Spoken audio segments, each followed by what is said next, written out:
देवि त्वं भक्तसुलभे सर्वकार्यविधायिनी कलौ हि कार्यसिद्ध्यर्थमुपायं ब्रूहि यत्नतः। देव्युवाच शृणुदेव प्रवक्ष्यामि कलौ सर्वेष्टसाधनं मया तवैव स्नेहेनाप्यम्बा स्तुतिः प्रकाश्यते। ॐ अस्य श्री दुर्गा सप्तश्लोकी स्तोत्रमहामन्त्रस्य नारायण ऋषिः अनुष्टुभादीनि छन्दांसि श्री महाकाली महालक्ष्मी महासरस्वत्यो देवताः श्री दुर्गा प्रीत्यर्थं सप्तश्लोकी दुर्गा पाठे विनियोगः।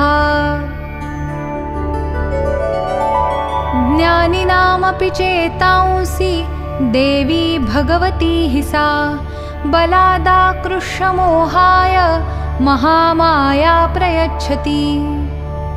दुर्गे स्मृता हरसि भीतिमशेषजन्तोः स्वस्थै स्मृता मतिमतीव शुभान् ददासि।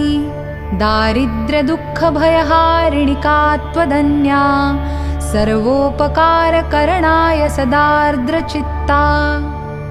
सर्वमङ्गलमाङ्गल्ये शिवे सर्वार्थसाधिके शरण्ये त्र्यम्बके गौरी नारायणि नमोऽस्तुते।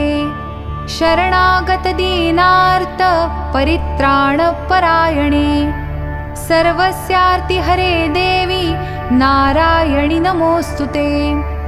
सर्वस्वरूपे सर्वेशे सर्वशक्तिसमन्विते भयेभ्यस्त्राहि नो देवी दुर्गे देवी नमोऽस्तुते।